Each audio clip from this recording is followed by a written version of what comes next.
Well, hello again. Welcome to Paranormal Tales. Today we're going to share Wendigo encounter stories. First story. Something is in the woods watching me. I thought I would post this here. Maybe someone on here has an idea of what it is. Over the past couple of weeks, I have noticed something strange going on in the woods of my family-owned land. More specifically, something has been watching me. I don't know what it is, but I am already sure it is not human or an animal. I hear it almost every night, and I have seen it twice. Both times when I saw it, it would walk into the forest and just watch me. It's always at night, go figure, when I see or hear it, and because of it being dark, I could not make out a whole lot. It was tall, 12 feet or more, and thin. It almost looked like Slender Man, but without the tentacle arms. The only other thing about it is a pattern I noticed. When it's close, I get the feeling that I need to run. I'm sure when I said it looked like Slender Man, you immediately thought I'm making this up. But at least give me the benefit of the doubt. For now, I'm just going to call it Slender. I don't know if this is related to it, but a couple years ago, I started seeing a woman in white on the property. It was not often that I saw her, and most of the time she was far away. The last time I saw her was long before Slender started showing up. A little while ago, maybe a month and a half, I was walking home from work. I get off work late at night, and I thought I could hear a couple people following me up the road. I couldn't see anyone, but this might be when Slender first showed up. From then on, when I was walking home, I would always feel like Slender was out there watching me. The first time I saw Slender, I was walking home, and I thought I saw movement up ahead. I pulled out my flashlight and shined it ahead. There was some very tall thing ahead of me, and when I shined the light in its direction, it just walked into the woods and watched me. The second time was about a week later. I was walking home and heard something behind me. I turned around and pulled out my flashlight to see what it was, and Slender was standing in the middle of the road. When I shined the flashlight on him, he walked into the woods and just watched me like he did before. Me and one of my coworkers have a lot of interest in the paranormal and supernatural creatures. No, not the TV show. I've talked with him about it, and he isn't sure what it is. Something he did tell me is a lot of these creatures will leave you alone if you show it you can defend yourself. Show it you're more of a threat than it's worth. I have not seen him since, but I hear him regularly. Whenever he is around, I feel threatened, and based on patterns, I can tell if he is close or far. If he is close, I get the feeling that I need to run, but if he is farther away, I get the feeling that I need to hunt him down and attack. I sometimes go to Walmart after work. There's one about a mile from where I live, and I've started carrying a pistol legally when I go so that if he were to attack, I could defend myself a lot better. I went to Walmart last night to get batteries and something to eat, and while I was eating, I was getting an uneasy feeling that something was outside, and it had hostile intentions. I kept the thought in mind and planned to go outside if I still felt that way. Some time passes, and I still feel a little uneasy, so I gear up to the point where you might assume I was preparing for a firefight. I was carrying an AR-15, Glock 19, a large fixed blade knife, and over 150 rounds of ammunition. If Slender wanted to fight, I was going to give it one. I kept two things in mind while I was outside. First lead FMJ, full metal jacket. Ammo probably won't do a lot of damage to a supernatural creature. Second, if it's made aware that I can defend myself, it might move on. Now, if I'm going to be shooting at a supernatural creature, I'd rather have something a little more powerful, like a full auto Thompson submachine gun or a rocket launcher, but I can't use what I don't have. I head outside, all geared up like Rambo, and walk around the house to find nothing there. I start hearing noises at the garage, so I head up there. I can hear some noises in the woods, and I get the you need to run feeling. I have my AR pointed into the woods, and I give it a short speech. If you have hostile intentions, you would be better off moving on. I'm carrying a lot of firepower, and everyone in my family will be coming at you with a lot of firepower. I wasn't about to walk into the woods, but if I saw it, I was going to start shooting. I start thinking my message to it just pissed it off because after I finish, I hear something start growling. It was nothing like any animal I've heard. A second later, I hear something else growling from about a quarter mile away. I'm thinking to myself, well, shit, there's two of them. That you need to run, feeling I had earlier starts doubling down. So I back away from the section of forest. I heard the first growl from keeping my gun pointed in that direction the whole time. I'm walking back to the house, and the you need to run feeling doesn't go away. My first thought is it's following me. I get back to the house and head inside. Now, when I would get into the house, fear of the supernatural would go away, almost as if the house was on hallowed ground. It didn't happen that time. While I was in the house, I was getting the attack feeling. I thought I heard noises outside, so I went back out. This time I did not have the rifle with me. I was hearing noises from two different directions. Both are outside the house, hiding in different spots. I walk around for a little bit, but decided it would be better to stay inside. I went back inside, but didn't feel safer. In fact, as I've been typing this, I've been listening to them walk around outside while getting run and attack feelings. I don't know what they are, but I don't think they are friendly. I will keep this updated as best as I can and include a diagram of the land for reference. The diagram won't be pretty, but I'm not the best when it comes to computers. I hope someone has an idea of what these are because I am clueless. Second story. The lights in the woods. If you're ever traveling in or around a forested area and see lights outside of your vehicle or in the distance, I'd suggest you find the fastest route out of there, for you don't want to know what these lights are. If it makes you feel better, you aren't alone in these sightings. Thousands have reported seeing a bright flash or flickering light somewhere deep in the woods. It's all over the United States, specifically in the Pacific Northwest or the Appalachian Mountains. For the rest of the world, I do not know. I have seen the lights only once before, and I almost didn't live to tell the tale. My encounter was in Tennessee, I believe in the summer of 1997. I was traversing a barren highway at the dead of night, with no other cars in sight. I was on the highway at that time because I was going to visit family down south. I was beginning to regret not stopping for the night, for my eyes were getting heavy, and I was growing ever so tired as the time passed on. It got so bad that I pulled off into a little gravel shoulder on the side of the highway. Before I dozed off, I noted the time on the dashboard of my car. It read 11:58 p.m. I promptly fell asleep. I awoke to something, though I couldn't figure it out then. I looked again at the time on the dashboard. 4:03 in the morning. I had been asleep for about 4 hours. I focused my dreary gaze on the highway in front of me, and then I saw it. A flash, just up on the horizon in the woods. I thought I was dreaming at first. Then it happened again, this time a little closer to the road. I didn't know what to think, other than that whatever that was, it was supernatural. Another flash happened, this time at the foot of the tree line, about 150 or so yards away from my idle car. It was getting closer. I began to hear cracking in the trees, as if a not-present wind was swaying them.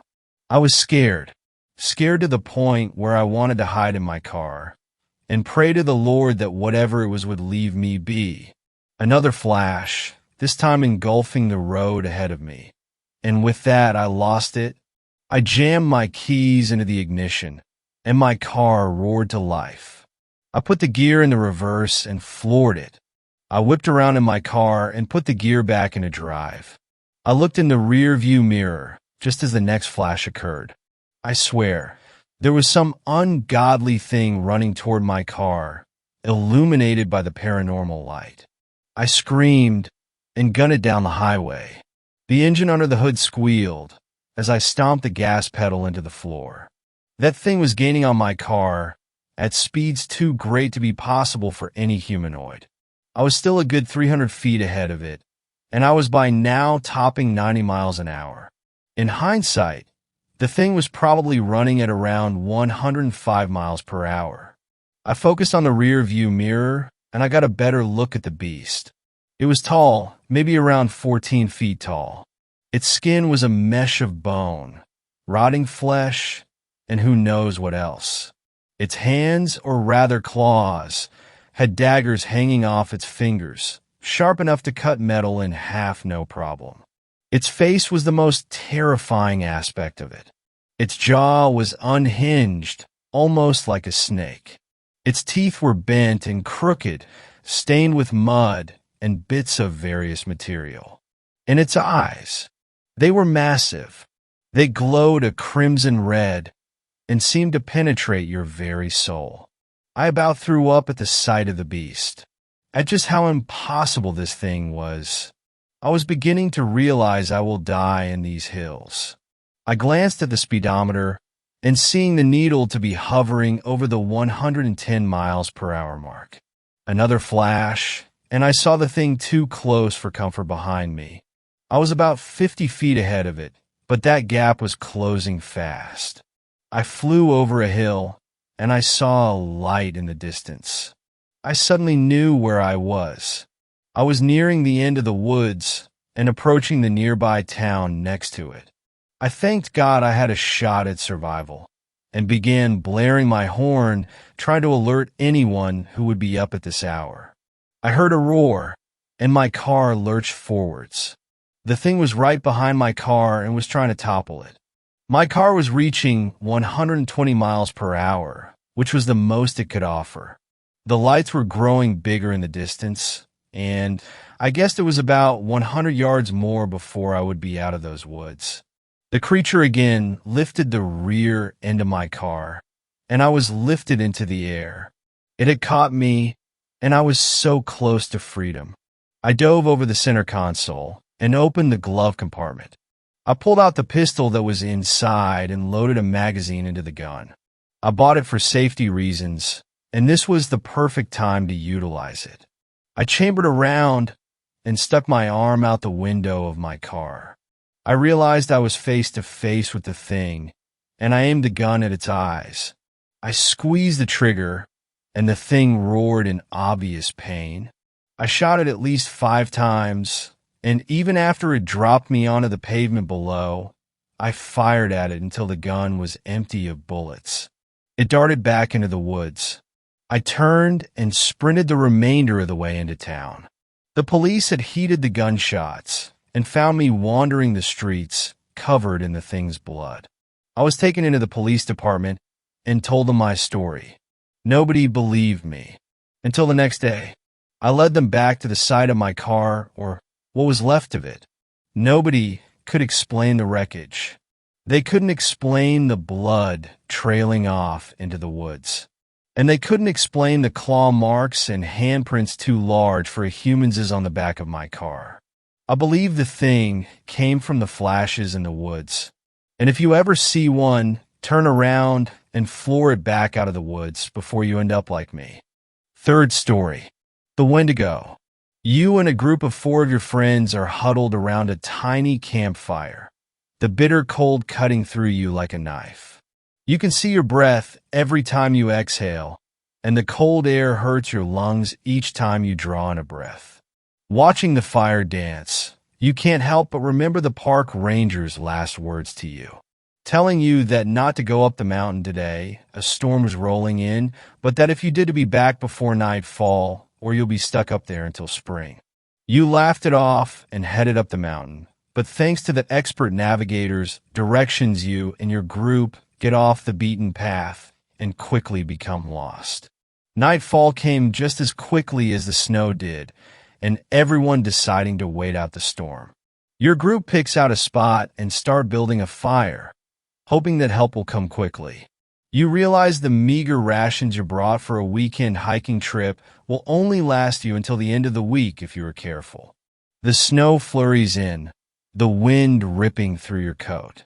You spend the time huddled together and try to keep the fire going. You shiver through your first night as the waiting turns from hours to days, then to a week. You check your bag and realize that your rations have been exhausted. You and your friends try hunting for food, but you catch nothing.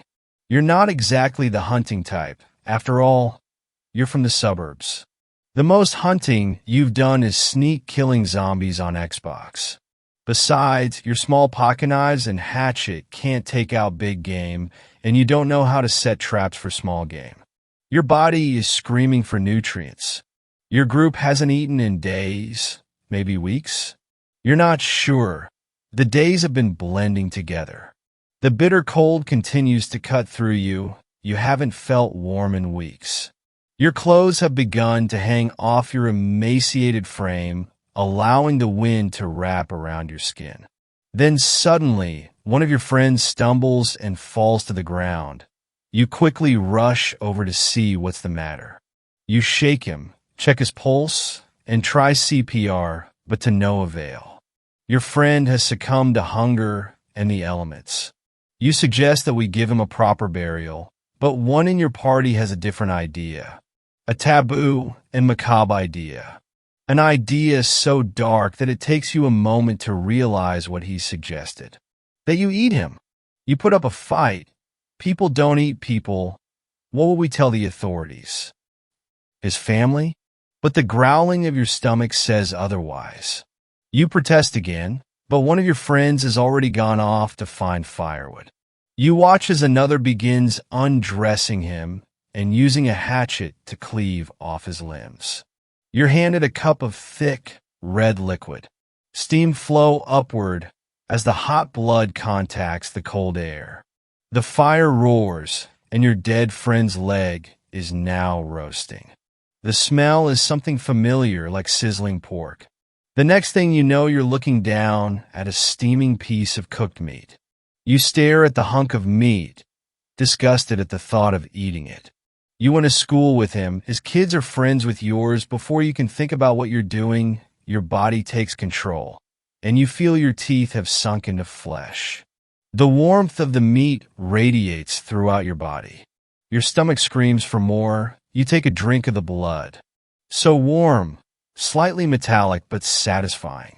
You devour your meal and go back for more until the four of you have picked the bones clean. Each one of you takes an article of clothing and settles in for the night, resting assured that you have the strength to wait for help. That night, you toss and turn. Visions of your friend dances in your mind. Something is chasing him. You see the warmth of his breath rapidly inhaling and exhaling as a large pale figure gives chase behind him. The pale figure pounces on his back and rips into him. Crimson blood flows on the porcelain white snow. You run toward the figure, trying to help your friend. The pale figure turns its head slowly toward you and lets out a blood-curdling scream. You freeze in place as it turns its body and runs toward you. It pounces on you. You try to fight it off. It pins your head to the ground, and right before it goes in for the kill, it looks you in the eyes. The face is familiar, a face you've seen many times. Because it's your face. The shock wakes you in a cold sweat, and you sit up from a dead sleep. The warm morning light hitting your cold body. The realization of what you have done settles on you. The four of you create a story in which your friend walked off to get help, and you haven't seen him since. You look at your hands. They are pale and gaunt. They look a pasty pale white, almost waxy looking. Is this from the cold? Did they look like this before? You ask yourself, but your brain is in a fog. The only thought in your mind is hunger. Your stomach growling and gnawing, feeling every pang wash over you. You need to eat. The growling of your stomach permeates your mind, the only thing on your mind. You want more food, more flesh? You look around your camp, looking at your friends intently, your head pounding and stomach screaming for more. You stare at them like a predator stares down its prey. Focused, determined, hungry. After what feels like an eternity, you spring into action.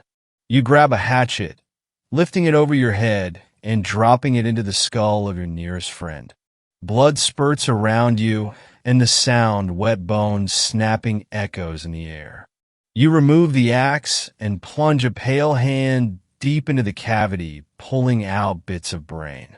Your cold hand steaming in the bitter frozen air. Devouring what's in your hand, you reach for a second helping. The feeling as it slides down your throat throws you into ecstasy. Blood flowing over your cheeks and down your neck. You laugh and reach for more. The other two scramble to their feet and begin to run. You quickly twist your neck in their direction. Their muscles are far too tired to attempt an escape. You twist your body in an ungodly position. You hear bones cracking as your body begins to contort. As the pair are running, one falls to the ground you run after, pouncing on their back and snapping their neck. You look around for your last friend and find them running through the forest. You look up and let out a blood-curdling scream. You bound after him, running more like a dog than a person. You knock him to the ground. He rolls over onto his back, waving his arms to try and protect himself. You place a hand on his head, your fingernails now long and black, pinning him to the ground. Your other hand pins down an arm. You lunge toward his exposed neck, ripping out a chunk of throat. You gulp it down, that feeling of ecstasy returning. You begin dragging him back to the makeshift campsite. Months pass and the snow begins to melt. Spring has finally arrived.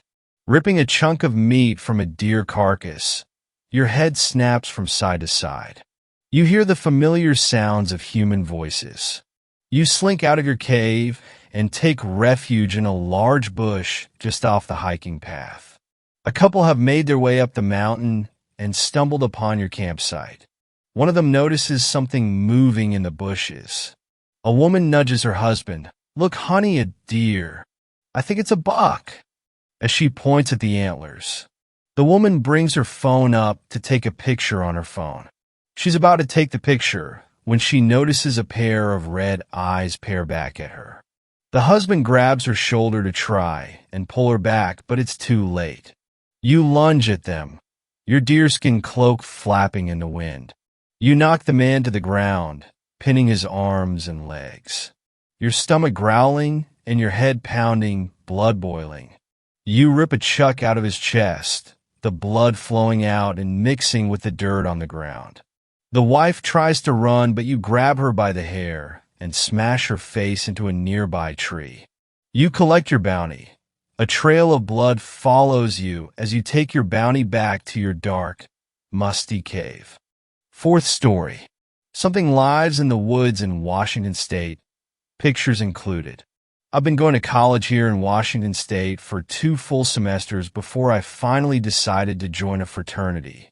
I'm not a party animal or anything, but the stories I'd heard about a particular fraternity's parties were enough to convince me that I had to do whatever it took to join it. Initiation week was exactly what you'd expect. They made us stay up for several nights in a row, eat some raw sardines, stuff like that. The crowning moment of initiation was that each initiate had to spend a night in the so-called murder forest just outside the city. This forest is famous in our area for being haunted. Apparently, several serial killer victims were found there, and on top of that, people hear weird sounds sometimes. Still, lots of places have local legends, and I figured that the stories had been exaggerated to enhance our hazing experience.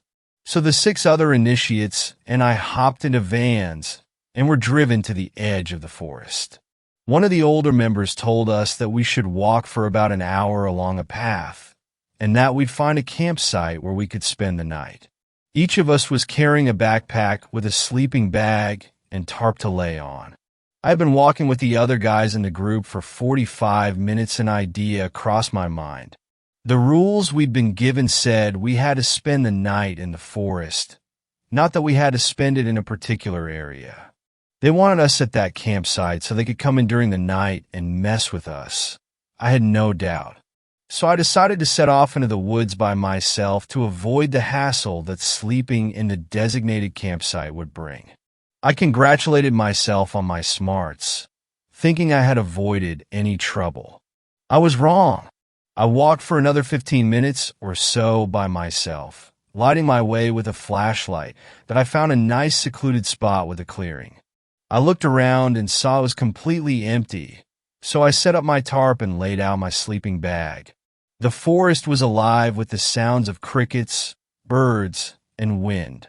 I lay down in my sleeping bag feeling satisfied and flipped off the light. The forest fell silent. I don't mean to say that the wind lulled or that there was a momentary lapse in crickets. I mean that everything that could make a sound stopped making noise all at once. It was so sudden and so complete that I thought I had gone deaf. I pulled my hand up to my ears, but when I rubbed my fingers together, the soft rustling sounded out like normal. I looked around in the pitch darkness, but a thick layer of clouds made the night nearly absolutely dark. I was fumbling for my flashlight when I felt it. A warm, humid breath spread across the back of my neck, like a person was standing 6 inches behind me, blowing slowly. It stood in stark contrast to the chilly early spring air I had been feeling up till then.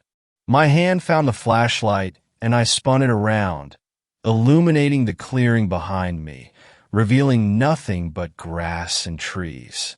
The instant my light turned on, the sound returned to the forest, crickets and cicadas chirping away softly. I started to stand up to leave, but stopped myself. I had to have been psyching myself out. All the stories from the frat must have just been getting to my head. I couldn't explain the silence, but I resolved to stay the night. I laid back down with the light and finally turned it back off. I half expected the forest sound to go with it, but thankfully the crickets and wind stayed constant. I laid in the darkness for a while, trying to relax my heart rate enough to fall asleep. After what must have been half an hour, I finally drifted off. I don't know how much time passed, but I was woken up by a new sound. It was the sound of rhythmic, heavy breathing, occasionally broken up by mumbling. The sound was coming from in front of my sleeping bag and high above me, probably some 30 feet away. I pulled out my phone and opened the camera app. I took a picture with the flash to light up the clearing and saw a figure in the trees staring down at me. It was a woman wearing a long white dress. She had long black hair that covered her face. And her face, it looked like the skin had worn through in places. She was staring down at me. The image from the flash was burned into my mind.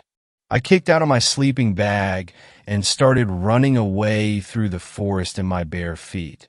I couldn't hear motion behind me, but I didn't stop running until I reached the edge of the forest where I got cell service. I grilled the members of the fraternity after I got back, but they each swore that they had nothing to do with it. I had been right about them scaring the other members of the group, but they had just used air horns and guns with blanks to scare them while they slept. I guess it's possible that they were behind it all, but I can't see how they could have made the forest silent or breathed on the back of my neck when not even the other initiates knew where I was. And that woman was not something fraternity members could have created. Fifth story, the woods of Kentucky. I just got back from a camping trip on my family's land out in western Kentucky, and I will probably never go back after something stalked us for 2 nights and ultimately made us tear through the dense woods in a panic that cannot be understood until you have been hunted by something that you know is far beyond your comprehension.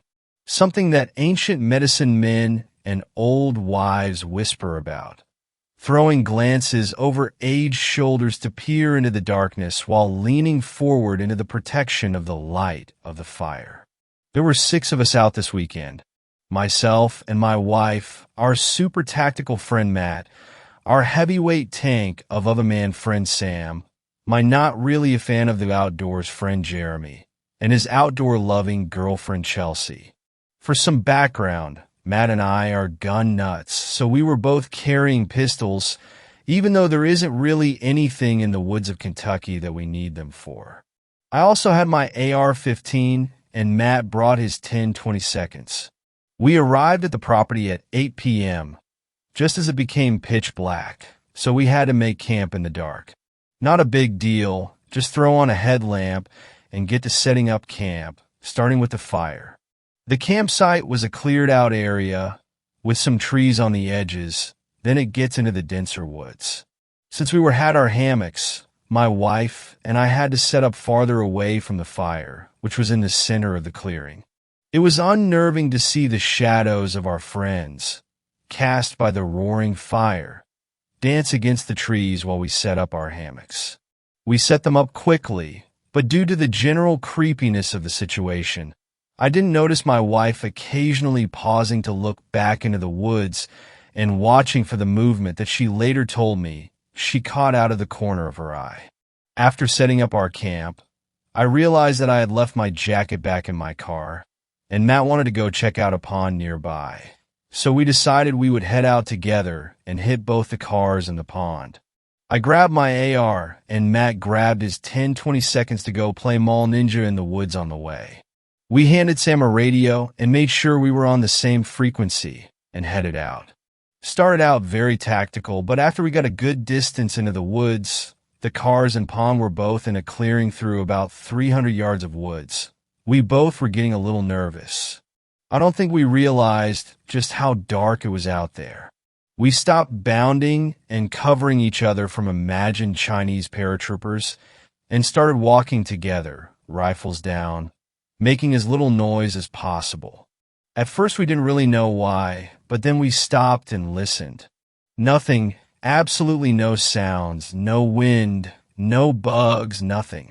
We looked at each other, and even though we couldn't see each other's eyes, we knew what we were thinking. All the damn Inawoods threads on /K/ had prepared us for this moment. We knew what we had to do. I acted first, putting a palm on the back of Matt's neck and shoved him firmly, simply being able to articulate the word "go" under my breath.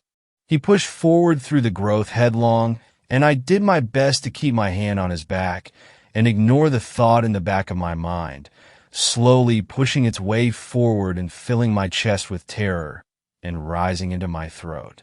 We broke out of the woods into the clearing and made it to the cars, breathing heavily. We both put our backs against my SUV and pointed our rifles into the woods, expecting something to burst after us. After 20 seconds, Matt expressed my thoughts. Something was running behind us, right?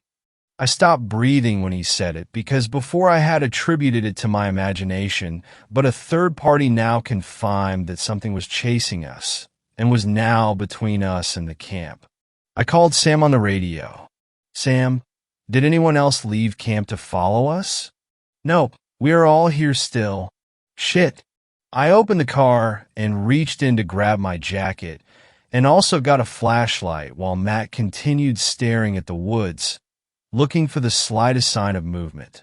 I turned back around and turned the light on the woods. Nothing, blessed nothingness. But now we had to get back into the woods to get to camp. After 5 minutes to discussing it, we decided that it had just been our imagination, if only just to get the courage to re-enter those haunted woods. Flashlight in hand, I gripped my rifle and slogged in, Matt's hand firmly encouraging me firmly, with him watching behind us. The walk back was uneventful, but at the sight of the fire we hurried our pace even faster before re-entering the safety of the clearing. After we broke out of the woods, we broke formation and quietly agreed under our breath not to mention anything to the group. Silence, unfortunately, seemed to fail, as we were both uncharacteristically quiet. Not to mention that we had not had time to see the pond, and the group was curious about our radio call. So I told them what had happened. 3 chuckled and made fun of 4chan for making up ghost stories, but Chelsea listened intently. Later on, she asked if any of us had read the books, Missing 411 or the Native American Studies of Dr. George Marlin in his book, Rights of the American Indian. None of us had, but she told us that Missing 411 documented many strange and unexplained disappearances in America, and ROAI is an old, out-of-circulation book she found at the library when she was a kid that confirmed many things that /K/and/X/ said of the occult in the wilderness, more or less. Everyone quieted down at that and stared into the fire. I remembered reading on /K/ that white ash kills skinwalkers, and since I was a paranoid motherfucker, I thought it might be worth it to dip my hollow points into the white ashes in the fire. Chelsea told me not to bother. It needs to be the ashes of white oak trees per Dr. Marlin. Well, damn.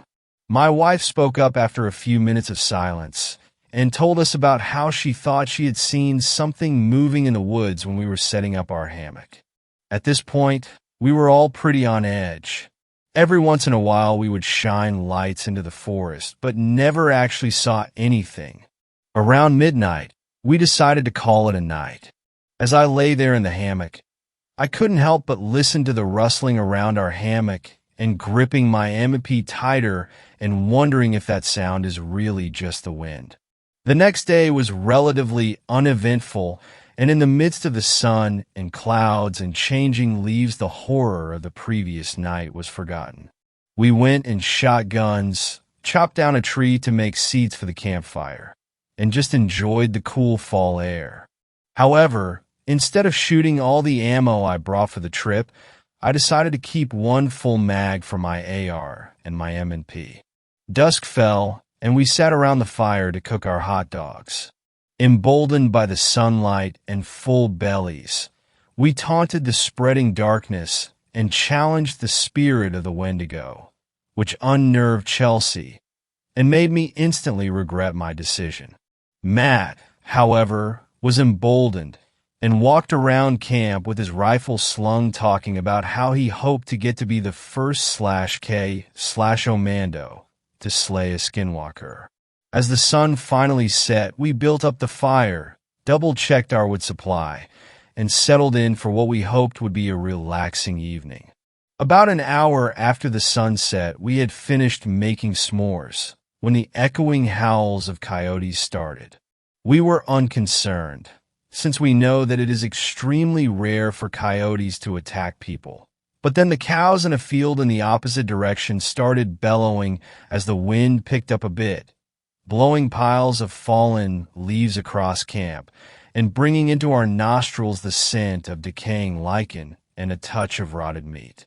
Jeremy nervously suggested that perhaps the coyotes had found a kill.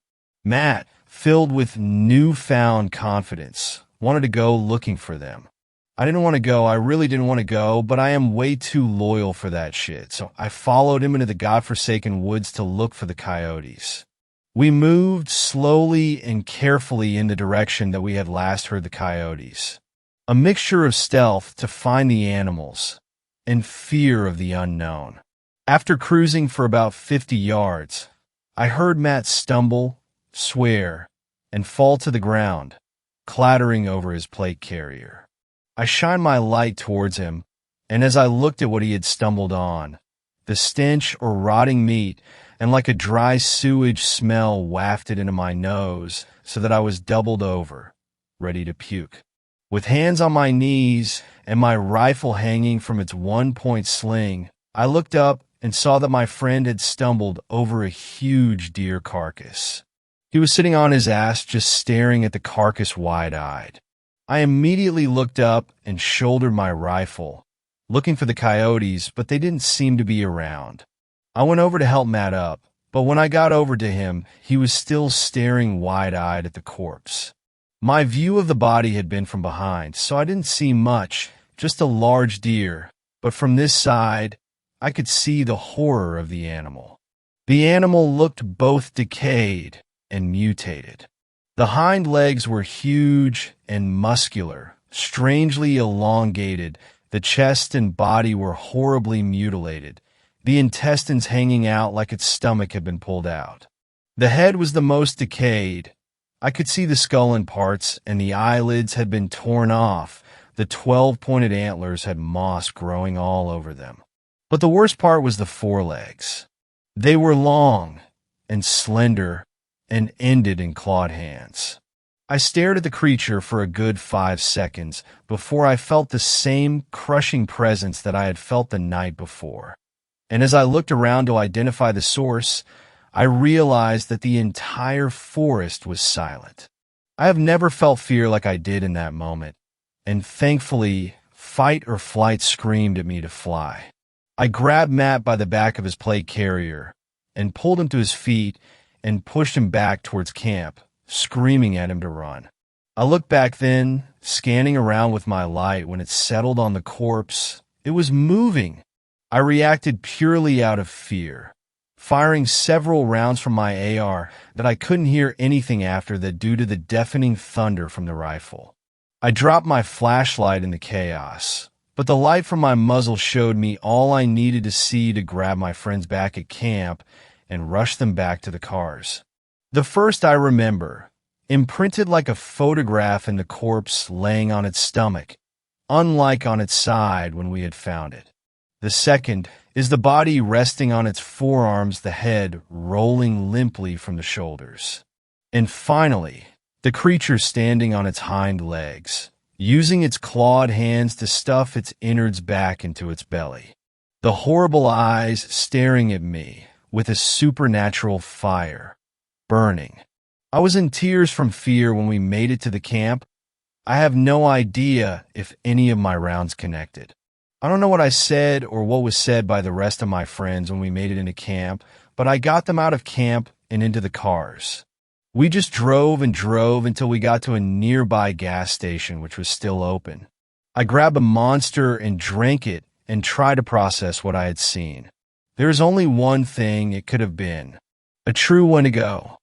Sixth story. Never hunt alone. This story comes from close to a year ago. It was a cold, dark Pennsylvania night in Appalachia that still haunts me every time I peer into the woods. I live in northeast Pennsylvania. It's a mountainous region with many urban legends and stories of cryptids. But like many scary stories, I thought these were myths rather than fact, told only with the intent to scare you. But now I understand that these stories are told as a forewarning. It was sometime in November 2022. The day was slowly coming to an end as the sun slowly began setting behind the mountains. Me and my buddy, who I'll call M, were out in the woods getting packed up from hunting, trying to get out of the woods before the sun fully set.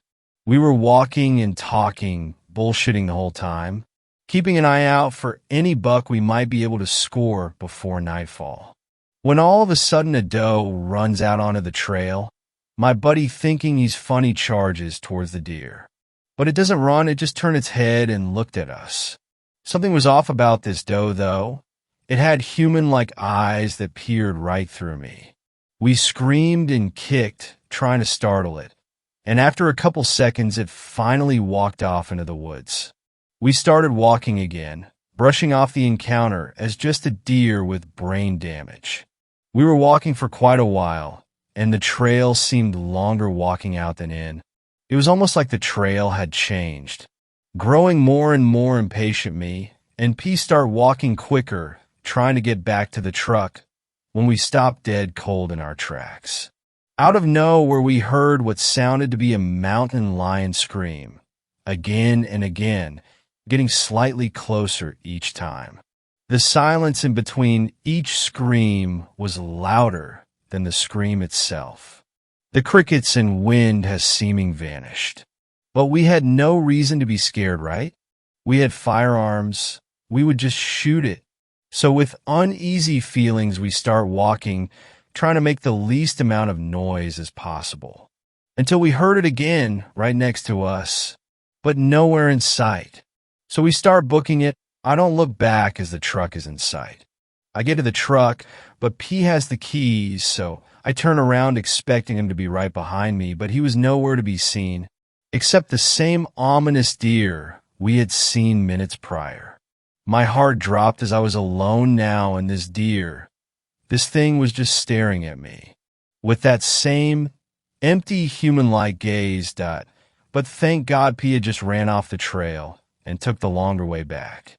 We got in the truck confused and uneasy, as this was not a normal occurrence.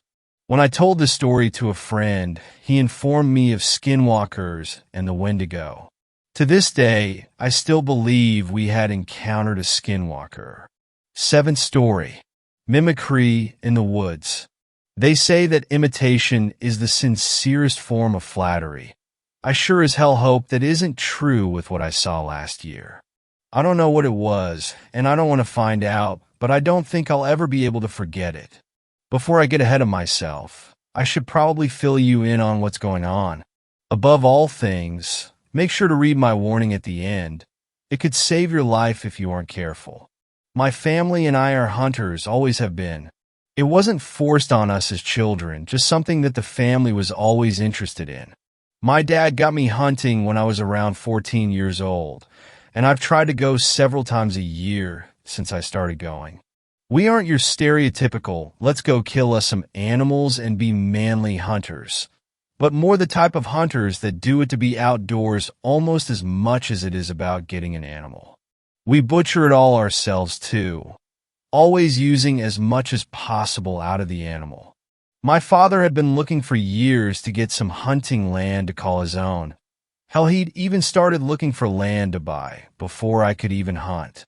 He finally found an old home about 3 years ago with over 30 acres in southern Ohio, only 2 hours south from my parents' house. He got it for a steal, good land for hunting, and a house that'll probably fall in soon, but it works well enough for now. It has good neighbors and can be a little loud from the road, but it isn't that big of a deal. I had decided to take a bunch of my buddies down there for a nice weekend away from town, and I thought I would get a decent couple of days of hunting in. We headed down on a semi-rainy night. I was trying to be spooky because we were headed to the middle of Nowhere Hills, Ohio. We got down there, and it hadn't really rained at all that far south, so we decided to have a bit of a fire. I had a few drinks with everyone else, and it was appropriately dark, but I still had something to do that night, so I grabbed another glass of whiskey, grabbed a rake, and a headlamp. My dad figured out the best way to get in the woods in the morning and make no noise at all, rake a path. It lets you get way into the woods, and you don't make a noise. Now, typically you want to do this a couple of days before you go hunting and not drunkenly the night before, because as you can imagine, it's loud as all hell. I don't sit too far into the woods, only far enough to go around the hill and not see the houses and road, so I figured I could get this done real fast and still be able to hang with my friends for a bit. I was sure the deer weren't going to care and they roam around at night anyway, and I was kind of drunk, so that didn't help the decision-making at all. I carefully made my way out to my ground blind, following the ghost of a trail that was still left. I set my whiskey down, donned my headlamp, and started raking. This is a different kind of raking than just normal leaves. For this you walk sideways and just pull a rake full of leaves and sticks towards you. After about 2 pulls of the rake, you just step over about 2 feet and pull twice again. It's a quick process, but it gets tiring very quickly. After about 100 feet, I turned off the headlamp, as it wasn't really that useful as the moon was fairly bright that night. The old path was visible, but harder to see with such a bright light. The soft moonlight made the old path more apparent. I finished the whiskey and put the glass in the pocket of my cargo pants. It sat uncomfortable and looked like a huge lump on my leg, but that's one less thing I had to worry about when I was done. I kept raking and raking without taking many breaks until I couldn't keep it up anymore. I finally stopped and rested for a second, about 60% done with the path when I heard something rather close. It just sounded like rustling leaves just across a little valley, maybe only 60 feet away or so. It isn't unusual to hear leaves rustling in the woods at all. I actually welcome the noise normally, but I couldn't shake the feeling that something was weird about it. What wouldn't run away with that much noise being made in one spot from my raking? I know some woodland creatures are curious, but they aren't that stupid. Then it stopped about 3 seconds after I stopped raking. I ignored the incident and got back to raking a bit more. I was going to need to take more breaks. I was dripping sweat already and I wasn't close to the end of the trail yet. I got another 40 feet further and rested for a second when I heard it again. Same noise as before, rustling leaves about 60 feet away that stopped about 3 seconds after I stopped raking. I was getting a little freaked out at this point. Reading too many scary stories and being in the woods late at night gets me on edge. I stopped and stepped on the trail I was raking and thought to look around for a bit to see if I could figure out what was out there. Something might have been following me from a distance, and maybe I could make it out in the moonlight. I figured it was a fox or something. They're surprisingly loud in the woods. I turned around and stood dead still and looked across the little valley. There was something moving. My heart started pounding, and I had to grab onto the tree that was next to me. It was a tall figure, standing maybe 7 feet high, with long arms and long legs. I couldn't tell anything but his shape from the moonlight, and the fact that he stopped moving about 3 seconds after I stopped moving didn't help me see it. The figure was standing next to a tree, just as still as me, and not moving. I stood there for maybe 2 minutes, and then just figured I was making it up. My brain likes to play tricks on me when I'm a little freaked out, and I couldn't see anything in that direction anymore. I just took a deep breath and turned my back on that part of the woods and went back to raking. I went at raking with a new fervor, like a madman. I really didn't think there was anything really there following me, but I couldn't shake the feeling. I imagine things so strongly sometimes that I swear I can almost see or hear them. And with a couple of shots of whiskey in my system, who the hell knows what happens? I just kept raking, more raking and raking, but I was so tired at that time that I really didn't know how slow I was going. I was getting closer to the house and could faintly hear the fire crackling and people talking, and that calmed me greatly until I realized that I could hear the loud rustling in the leaves at the same 60-foot distance, but still right across from me. It was following me. I could only get a few more rakefuls in before my nerves just couldn't keep it up. I heard a loud rustle, then the same rough rakefuls, and it stopped as well. I couldn't move from fear, frozen solid in my stance. I couldn't yell out to my friends if I wanted to. I tried. I took 4 steps onto the trail I was working on, tried to call out, and all I could muster was a weird grumble and mumble. I was in a bad spot and couldn't do anything.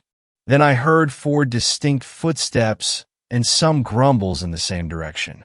All of a sudden, I had a revelation. Echoes. It was just echoes in the trees. It had happened before, and I was sure it was happening again. It was always at the same time frame, and I was in a valley. I had just made up the tall figure in the distance.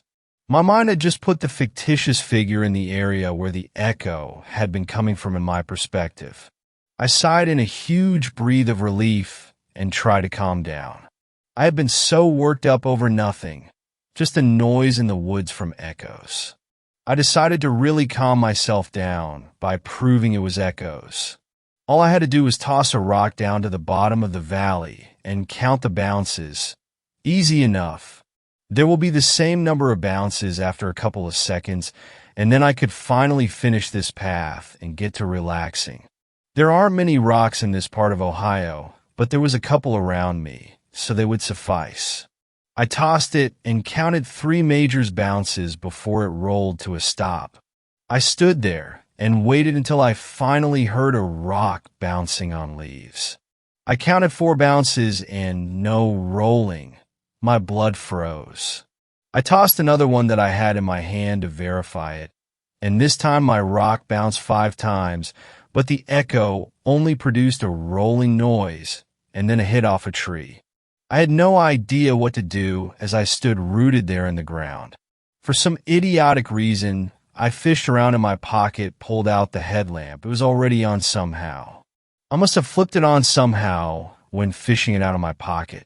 In a weird daze and some confusion of it being on, I shone it on the ground at my boots, my pants, and I glanced at my plaid shirt for a second before putting it on my head and looking across the valley.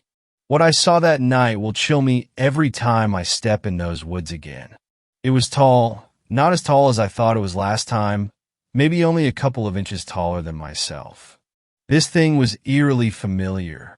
It had weird brown lumps around its feet, a weird tan-colored set of legs with a large lump on one, and part of its torso was an odd mixture of cross stripes, but that only went up to about chest level. The rest was a weird gray-colored structure. Its chest and arms were pretty indistinguishable, the light washing out a lot of color and definition. Its face, though, that's what still haunts me to this day. Its head looked similar to a human head, but the proportions were all very mild.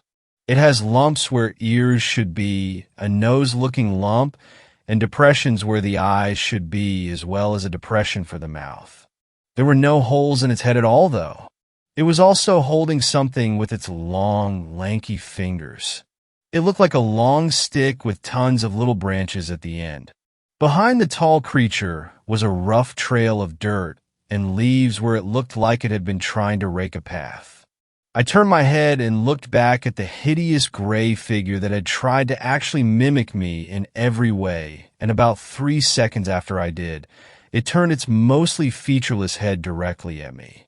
It was at that moment I could finally move, and I fucking ran, the rake banging around my feet. I didn't hear anything in the woods after that. It didn't follow like it had before. I shot out of the woods like a bullet and ran towards my friends. They all jumped when I came hauling ass out of the woods. They were just telling ghost stories by the fire.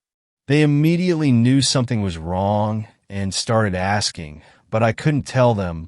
I just mumbled and tried to sit down in a chair. I stole someone's cup of alcohol and downed it. I don't even remember what it was, but it was gone and it burned going down, and that felt amazing. I sat there for a few minutes and regained my composure. They tried to get me to tell them what happened, but since I wouldn't tell them and I said everything was all right, they continued with their ghost stories. I went inside and passed out half an hour later. Everything for the remainder of the trip was fine until the last day. I still went out to hunt, but made sure to not go out when it was too dark in fear that the figure would show up and try to imitate me again. I didn't know what it wanted or what it was trying to do, but I didn't care and didn't want to ask it. On Sunday, I headed back to the house, but it had gotten later than what I was expecting, and it was getting dark fast. I headed out a little faster than normal, trying not to get my hunting clothes too sweaty, but I was not sticking around those woods. On my way out, I could hear a figure rustling around in the woods a little distance off to my side. I heard it and just started talking and stepping on loud leaves. I didn't want to see it or hear it or anything. I just wanted to get the fuck out of those woods as fast as possible and go the fuck home. I got out of the woods and finally stopped and listened close. I heard something in the distance rustling around and murmuring to itself in nonsensical tones. It was getting further away, and I listened until I couldn't hear anything else.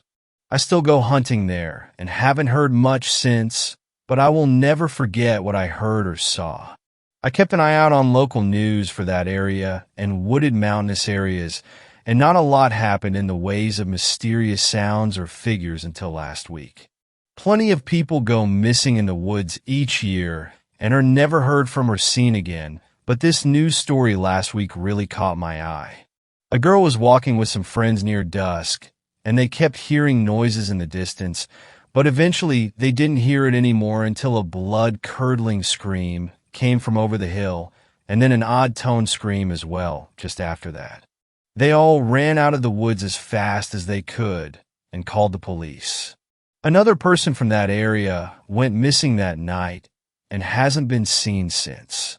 The worst part of it is that this happened in New York, nowhere near where I am. I'm not sure if it moves that fast or if there's more of these things in the woods, but you have to be careful. Don't go into the woods alone. Don't do it near or at dark. And if you hear a noise in the distance that seems to be following you for any period of time, run.